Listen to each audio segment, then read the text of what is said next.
Eu sou a Graziella, esse é o ValenteCast, e eu gostei tanto de fazer episódio sozinha que eu resolvi fazer um segundo. E esse aqui é sobre as 10 coisas que eu aprendi viajando sozinha. O que acontece quando a gente se coloca no mundo sem ninguém pra traduzir, ninguém pra mediar ou então pra segurar nossa mão? A verdade é que você tem 2 caminhos. Ou o vazio se transforma em medo, ou o vazio se transforma em espaço para descobertas. No final do dia, viajar sozinho não é só sobre um mero deslocamento geográfico. O mapa que a gente segue não é só de ruas, estradas, monumentos históricos, mas sim de emoções, medos, desejos. Da primeira vez que eu contei para as pessoas que eu viajaria sozinha, eu escutei que eu estava sendo imprudente, que eu estava me colocando num risco desnecessário, que eu estava tentando ali ser rebelde. E, de certo modo, muitas das coisas que eu ouvi foram no sentido de tentar me aterrorizar e me trazer para um lugar de que eu não teria não só o direito de viajar sozinha, mas também de ter autonomia. Me parece, como regra, que uma mulher que consegue não só viajar, mas viver e ser feliz de maneira solo é muitíssimo mal vista. Afinal, a gente é condicionada a achar que para sermos felizes a gente precisa ter alguém do nosso lado. E daí eu lhe questiono: por que a liberdade, quando ela é vivida por mulheres, parece ter caráter de ameaça?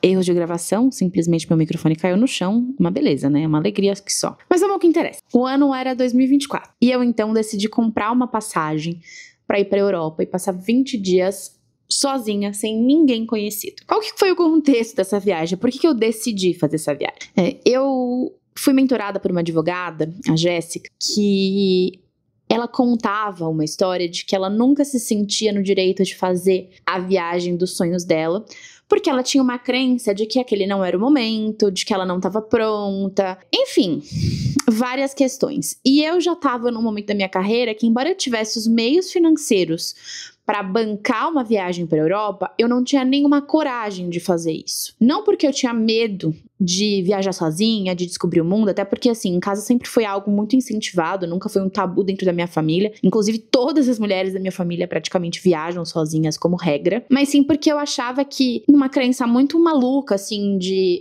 pra onde eu tô indo, o que vai acontecer, eu achava que simplesmente eu não era merecedora dessa viagem. E depois de ouvir depois de ouvir esse discurso por parte da Jéssica, isso foi no final de 2023, foi uma aula que eu assisti dela, eu falei, cara, até quando eu vou ser dominada por esse medo tenebroso de não caber dentro das minhas próprias decisões? E nessa mesma tarde, eu falei, vou comprar uma passagem pra fazer a viagem dos meus sonhos. E eu comprei. A minha viagem dos meus sonhos era ir pra Inglaterra e depois ir pra Itália.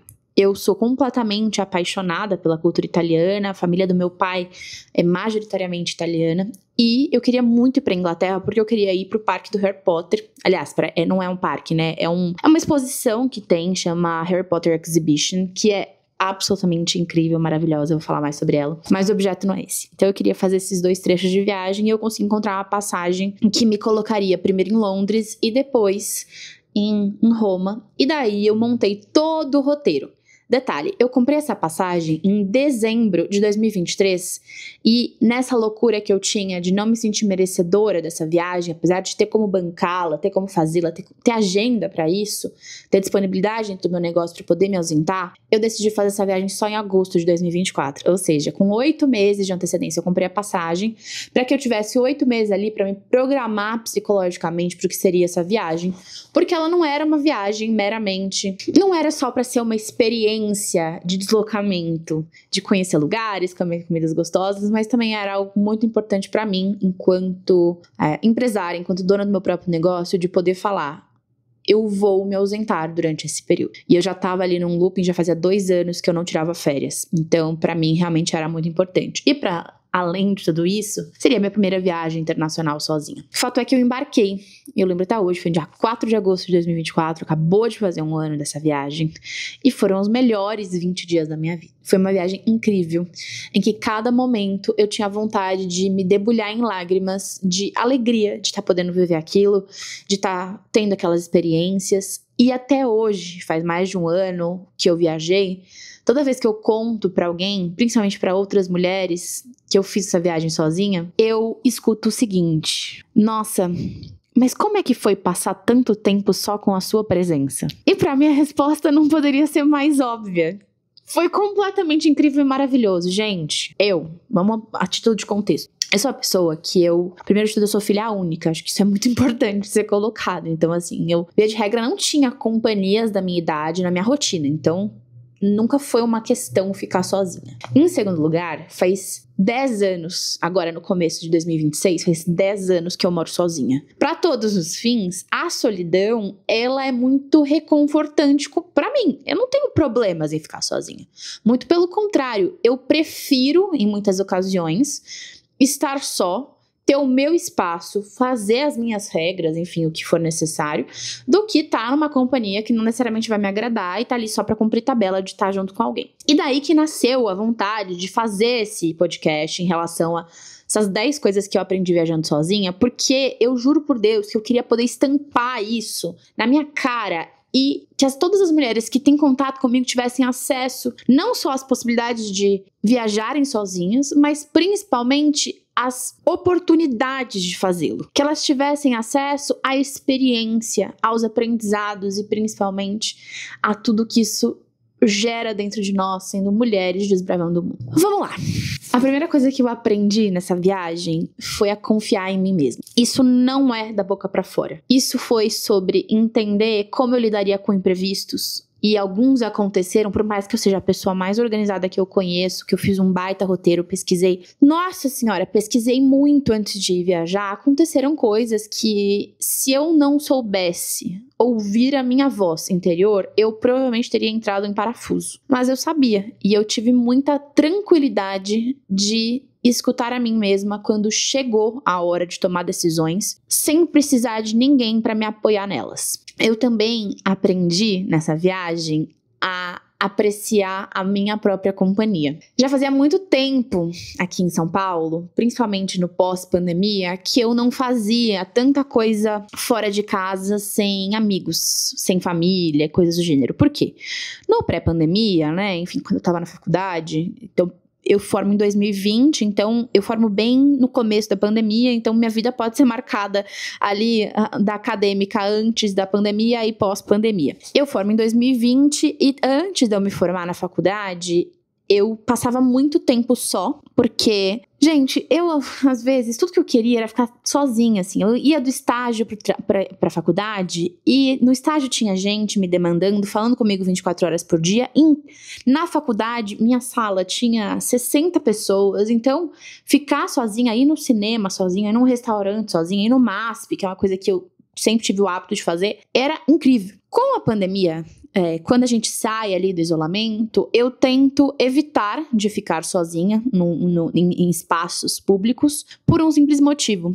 Tentando, de fato, me reconectar com as pessoas ao meu redor o máximo possível. Então, tudo bem, eu posso ir num restaurante sozinha, mas eu prefiro ir com uma amiga minha se eu tenho essa possibilidade, até pra gente se ver, conversar. E eu não sei se foi uma demanda só pós-pandemia, mas eu acho que também tá relacionado muito ao timing de vida que eu vivi, de adentrar o mundo adulto e, consequentemente, ter mais responsabilidades e menos tempo disponível num momento em que a gente se isolou por completo em razão do isolamento social em si. Então, o processo de ir para essa viagem foi inacreditável no sentido de conseguir entender que eu posso me divertir muito sem outras pessoas. Uma das coisas que mais me pega é o silêncio. É poder apreciar a minha própria companhia sem estar scrollando o celular, sem estar ouvindo um podcast, sem estar querendo fazer daquele tempo um tempo útil, mas tão somente observar o que as pessoas estavam falando, enxergar ao meu arredor, viver aquela experiência por completo, estar presente ali de corpo e alma, que é uma coisa que às vezes quando você está com outra pessoa, como você está focada numa dinâmica de conversa, de decidir coisas, pra onde vamos, não, eu quero ir aqui, eu não quero ir aqui, às vezes a gente não tem tempo de fazer isso quando a gente está com outras pessoas. E foi incrível, poder ficar em silêncio com a minha própria companhia. Eu pensei muito sobre a minha vida, tive insights muito profundos sobre a minha carreira. Então, assim, honestamente, não temam o estar só. Isso nos leva ao terceiro aprendizado, que é: estar só não significa estar solitária. Por que eu digo isso? A gente acaba, ao longo de uma viagem, formando vínculos inesperados com pessoas que são locais ou até mesmo outros viajantes. Quando eu viajo com amigos, com família, a tendência é que a gente tenha menos disponibilidade para conhecer pessoas, para conversar com pessoas. E durante essa viagem, primeiro que eu fiquei em hostels praticamente todos femininos, então foi incrível, porque eu conheci muitas mulheres de outros lugares do mundo, e eu pude entender a vida delas, conversar. E gente, eu nunca vou esquecer, na minha última noite ali, eu tava em Veneza. Eu fiquei num hostel no nosso quarto tinha mais 2 pessoas. Eu, então, e 2 mulheres. Uma delas era peruana e a outra era eslovena. E a peruana não falava inglês e a eslovena não falava espanhol. Então, eu vivi uma das situações mais bizarras da minha vida, que era, as 2 falavam comigo. Então, a peruana falava comigo em espanhol, a eslovena falava comigo em inglês. E daí, quando elas iam falar entre si, eu tinha que traduzir pro inglês o que a peruana tava falando e eu tinha que traduzir pro espanhol o que a eslovena tava falando. Eu sei que meu cérebro deu um tilt, que chegou uma hora que eu não tava conseguindo nem formular frases, mas eu comecei a soltar umas coisas em português, porque eu falei, gente, não dá. Mas é o tipo de coisa que eu nunca teria tido a oportunidade de viver se eu não tivesse só nessa viagem. Se eu tivesse com outras pessoas. E foi muito legal também, numa perspectiva de saber que eu consigo me comunicar plenamente nas 2 línguas. A minha fluência em inglês é um tanto quanto melhor do que a minha fluência em espanhol, até porque eu pratico muito mais o inglês do que o espanhol. Mas foi muito bom ser compreendida por uma hispanohablante e também por uma pessoa que, não, por mais que a língua principal não seja inglês, também falava inglês fluentemente. Então, foi engraçadíssimo, e eu não teria tido nenhuma dessas oportunidades se eu não tivesse me disposto a ficar durante 20 dias sozinha. Eu também aprendi nessa viagem a reconhecer meus medos. E mais do que isso, entender que eu não preciso vencê-los, mas eu preciso respeitá-los. Porque os meus medos estão muito atrelados ao meu instinto de sobrevivência enquanto uma mulher fora do seu país de origem, cercada por pessoas que não falam a minha língua primária e vivendo situações que eu não estaria submetida dentro do meu país. Então, entender quais situações eu poderia estar e quais situações eu estava segura, como construir ali rotas caso acontecesse alguma coisa que fugisse ao meu controle, foi muitíssimo importante para eu entender que ser mulher, gente, é perigoso em qualquer lugar. Pode ser aqui, pode ser na Europa, pode ser nos Estados Unidos, não adianta, a gente tá sempre em alerta, independentemente de onde a gente esteja. Mas isso não pode impedir a gente viver, nem aqui e nem lá. Eu também aprendi a dizer não.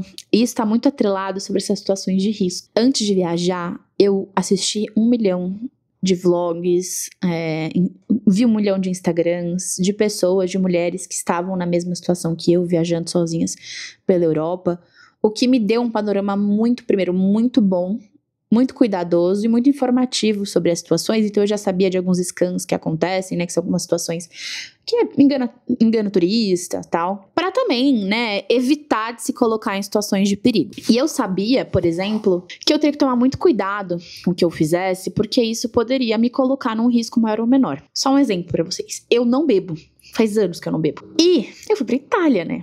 Ou seja, todo restaurante que eu ia, praticamente, eles queriam que eu bebesse um licorzinho, um limoncello. E eu decidi, antes de ir pra essa viagem, que eu não aceitaria. Eu não aceitaria porque... E eu não tô falando que você não deve fazê-lo também, pelo amor de Deus. Isso aqui é sobre a minha experiência. Porque eu tenho certeza absoluta que se eu começasse a ficar minimamente altinha, ainda que fosse pra fim só de experimentar, porque eu não bebo, então eu não ia ficar bebendo, enfim, horrores, eu ia ficar vulnerável, e mais do que ficar vulnerável, eu ia ficar extremamente aterrorizada. Então foi bancar os meus nãos e falá-los com absoluta convicção, independentemente do quanto as pessoas insistissem. E isso também ocasionou algumas situações muito tristes, né? Muito desgastantes, porque a gente sabe que culturalmente, em alguns lugares, você recusar algo é mal visto. Só que eu sabia que era sobre mim e não sobre aquela pessoa. Então, eu tive que ser desagradável, inevitavelmente. Eu não queria de forma nenhuma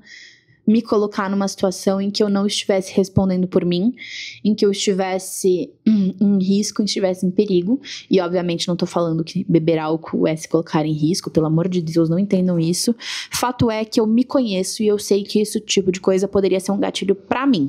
Então eu preferi evitar e tive que bancar esse não até o fim da viagem. E quando eu fiz as pazes com a perspectiva de ser desagradável e ter que falar não os mais decisivos e mais incisivos, eles pararam de me afetar. Eu não ficava mais com remorso, com dor de falar. Muito pelo contrário, eu comecei a ficar irritada de ter que insistir em algo que eu já tinha falado. Então, o meu não era pra ser lido como não. Não era pra ser lido como me insiste mais um pouquinho que talvez eu vá aceitar. E é isso. O sexto ponto que eu acho extremamente relevante sobre essa discussão é que eu aprendi a pedir ajuda. Gente, eu sou uma mulher que eu tô acostumada a resolver todos os meus BOs 100% sozinha. E eu sei que você que tá me ouvindo aí, muito provavelmente também tem esse perfil de bater no peito e falar, deixa comigo. E não é ruim, mas eu acho que a gente às vezes insiste em querer fazer coisas sozinhas, que se a gente tivesse, não vou dizer a generosidade, que eu acho que não é essa a palavra, mas se a gente tivesse a humildade de falar, preciso de ajuda, talvez a gente economizasse muita energia. E assim o foi. Então, às vezes, quando eu tava entre um deslocamento e outro, eu tava tentando chegar em algum lugar, eu me dispus a perguntar. Que é muito difícil pra mim. É muito. Gente, me dói na alma, juro. Mas que é inevitável em algumas situações. Eu acho que é algo que precisamos fazer o esforço de levar pra vida. Entender que você nem sempre vai saber e tá tudo certo. O fato é que você precisa ter a humildade de aceitar que algumas pessoas podem encurtar o caminho por você e te fazer chegar do ponto A e B, entre o ponto A e D, sem ter que passar no B e no C. Isso se aplica a tantas outras coisas, eu não tô falando só sobre transporte. O sétimo ponto, e esse daqui eu acho que é o que mais mexe comigo, é que eu aprendi que o mundo é muito maior do que a minha própria rotina. É extremamente importante a gente relativizar problemas quando a gente olha de fora. E essa viagem me marcou muito, porque é isso, né? Foi o primeiro período de férias que eu tirei depois de abrir o escritório. E eu, como essa pessoa controladora que sou, tinha muito medo do que ia virar essa viagem em termos práticos. Mas eu consegui, no final das contas, olhar para os meus problemas de forma muito mais gentil comigo, entendendo que eu não preciso primeiro resolver todos e nem preciso resolvê-los imediatamente. Graças a Deus eu tive o apoio da minha equipe para poder viajar com essa paz, com a tranquilidade. E consequentemente a gente conseguiu fazer com que eu conseguisse curtir a viagem. Porque eu já tinha feito uma viagem trabalhando e foi horrível, péssimo. Eu fui pra Argentina em 2023, o escritório já existia. Eu fui com o objetivo de continuar trabalhando, então estando disponível para cliente, estando disponível para conversas. E foi uma viagem que me desgastou e foi uma viagem de 5 dias. Então para ficar 20 foram assim, meses de planejamento com a equipe e também conversa com os clientes, fala, olha, dessa data até essa data, eu não vou conseguir conversar com você. Se acontecer uma demanda urgente, por favor, estarei à disposição. Mas tem outras pessoas com quem você pode contar além de mim, que são pessoas da minha extrema confiança, que são as advogadas da minha equipe. Então, entender que eu tenho o direito de ter momentos de lazer foi, assim, libertador. E é algo que eu tento trazer pra minha vida até hoje, tá? Não tô dizendo que eu sou perfeita e que eu consegui fazer isso, até porque pra mim ainda é um esforço muito grande não viver em função do meu trabalho, né? É um esforço ativo que eu faço todos os dias pra fazer outras coisas, pra cuidar de mim, pra passear com a minha cachorra, pra me dedicar à minha família, aos meus amigos, ao meu relacionamento, porque pra mim o mais fácil é me enfiar em trabalho. Então, não é algo que esteja super bem resolvido na minha cabeça, mas, contudo, entretanto, todavia, entendo que essa viagem foi um marco inicial pra eu entender que eu posso, que meus problemas realmente precisam se adequar a vida que eu quero levar e não a vida que eu quero levar se adequar aos meus problemas. Em 8º lugar, eu aprendi que viajar é muito mais sobre sentir do que sobreviver. Eu lembro de uma cena, que inclusive tem uma foto no Instagram sobre isso, em que eu havia acabado de subir mais de 500 degraus para chegar até o topo do relógio que tem ali em Florença. Que é a coisa mais maravilhosa do mundo. É lindo, lindo, lindo, lindo, lindo. E foi assim, um sofrimento enorme. Imagina, verão europeu, calor, sensação térmica de 42 graus, 40 graus de temperatura. Então assim, subir, imagina, 500 graus, foi surreal. Mas eu lembro de chegar lá em cima e eu lembro de sentir o vento batendo no meu rosto, de olhar pra tudo aquilo, de fechar os olhos e pensar, caramba, eu não imaginava que era possível sentir tanto em um lugar que eu nunca havia, nem nos meus sonhos mais bonitos, eu nunca havia sonhado em pisar. E eu chorava de sentir o vento batendo no meu rosto, porque aquilo era a materialização não de ter ido pra Europa, mas de ter conseguido subir para aquele lugar, ver aquela paisagem, entender que, gente, a gente é um cisco no mundo, a gente é muito pequeno. Eu posso mencionar também aqui as experiências culinárias que eu tive na Europa. Cada comida que eu comia era um surto diferente, porque a única coisa que eu conseguia pensar era, meu Deus, quando eu voltar pro Brasil, eu nunca mais vou conseguir comer uma massa sem achar que ela tá horrível. Porque cada coisa que eu comia era perfeito, maravilhoso, aquela massa feita, eu fico imaginando, né, pelas nonas, como se toda massa fosse feita pelas nonas, né? Mas era tanto sabor, era tanto afeto na comida, que se eu tivesse ido só pra fazer turismo culinário, sem ter visto nada, já teria valido a pena. E quando eu fico pensando na viagem, eu lembro dos sabores. E é um negócio muito louco, assim, ter essa experiência da memória, de fato, né, dos gostos das comidas. Em nono lugar, eu aprendi que as minhas raízes viajam comigo. E quando eu falo sobre isso, eu tô falando sobre ser uma mulher latina, que mora no Brasil, que advoga em perspectiva de gênero e sexualidade, que tem medos, que tem desafios, que tem 1 milhão de questões não só com como o mundo me vê, mas também como principalmente os homens me tratam nesses espaços. E que eu não poderia, pura e simplesmente, ignorar tudo isso em nome de ter uma viagem mais leve. Então eu entendi que não adiantava, eu ia ficar estressada com os caras me cantando na rua, isso faz parte de quem eu sou, faz parte de um desconforto que eu tenho com essa situação. Mas, para além da parte negativa, também foi muito sobre estar num lugar e lembrar das pessoas que eu amo.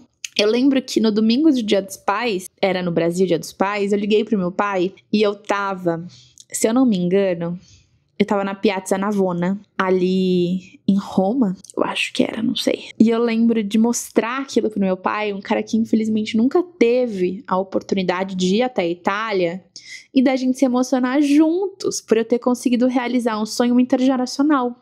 O meu avô, quando a minha bisavó veio pro Brasil, ela já tinha alguns filhos, ela estava grávida do meu avô. Meu avô nasceu no Brasil, mas ele veio sendo gestado para o Brasil. E ele nunca conseguiu sair do Brasil pra, de fato, conhecer a terra dos pais dele. E a mesma coisa com meu pai. Meu pai também não teve essa oportunidade. Se Deus quiser, isso vai mudar. Mas foi surreal pra mim poder compartilhar com uma pessoa que eu amo profundamente uma coisa que mexe tanto com a nossa história familiar. E honrar... E honrar toda a luta que meus avós tiveram para construírem uma vida que fosse digna para nós. Não só por parte de mãe, mas também... Não só por parte de pai, mas também por parte de mãe. Que foram minha família inteira de imigrantes, né? E foram pessoas muito guerreiras, pessoas que batalharam muito para conseguir se estabelecer no Brasil. E que, de fato, assim, eu sou a exceção da exceção da exceção em termos de ter a possibilidade... Ai, gente, até borrei minha maquiagem. De ter a possibilidade de ver esses lugares que eles nem imaginavam que poderiam dentro da realidade deles. E isso mexia comigo na medida em que eu olhava para tudo aquilo e pensava, gente, isso faz parte da minha história, isso faz parte da história dos meus antepassados e quero muito que faça parte também da história dos meus filhos, quero que eles tenham oportunidade de viver o que eu tô vivendo. E foi muito bonito, muito dolorido também, por pensar nessa perspectiva de como os meus antepassados se sacrificaram para que a gente tivesse o que a gente tem hoje. Mas mais do que ficar triste, acho que o que nos cabe enquanto as pessoas beneficiadas por todo esse esforço é honrá-los. Honrá-los como pessoas, honrá-los enquanto núcleo familiar e fazer com que eles tenham orgulho da gente, onde quer que a gente esteja. E por último, eu aprendi que cada viagem deixa uma marca significativa em mim. Toda vez que eu me abro para o mundo, eu me torno múltipla. E isso se manifesta na forma como eu me disponho a ver as coisas, a ver pessoas, a conversar, a entender as diferenças, entender como esse mundo é gigantesco e a gente é minúscula perto dele. E eu me torno mais inteira de mim. Cada vez que eu volto, é um convite para uma nova Graziella poder surgir e, consequentemente, poder trazer coisas melhores para minha vivência. Viajar não é fuga. Viajar é uma forma da gente se encontrar. É um jeito de olhar o mundo sem filtros, mas também é uma forma muito bonita de olhar para mim sem outras distrações. Cada lugar que eu conheci foi também um espelho e me permitiu ver partes minhas que eu nem sequer sabia que existiam. A solidão, que muitas vezes ensinam a gente a temer, nas viagens se transforma em liberdade. E o silêncio, que a muitos incomoda, abre espaço para a escuta interna. Viajar sozinha sendo uma mulher é um ato político. É sobre ocupar espaços que tantas e tantas vezes disseram que não eram nossos. É provar para mim mesma e para todo mundo que eu existo no mundo e que eu tenho autonomia e liberdade. E você, me conta, já teve oportunidade de viajar sozinha? O que tá faltando para você marcar a sua primeira viagem? O que você imagina que você aprenderia? E quais seriam as 10 lições que você tiraria de tudo isso? Obrigada mais uma vez por me acompanhar ao longo dessa travessia por áudio e, se você tá vendo aqui pelo YouTube, por vídeo também. E que esse episódio seja para você um lembrete de que o mundo é vasto, mas nós também somos. Que cada passo, cada esquina, cada gesto de coragem de estar consigo mesma pode ser uma viagem. E é melhor a gente tirar o melhor proveito dela. Não esquece de seguir o Valente Cast em todas as plataformas de áudio, deixar o seu like, compartilhar com alguma mulher que você acha que tá precisando tomar esse sopro de coragem. E se você não tá pronta pra fazer essa viagem sozinha, convida alguém que você ama pra ir junto. Quem sabe vocês duas não consigam se reinventar enquanto pessoas. Um beijo e até a próxima.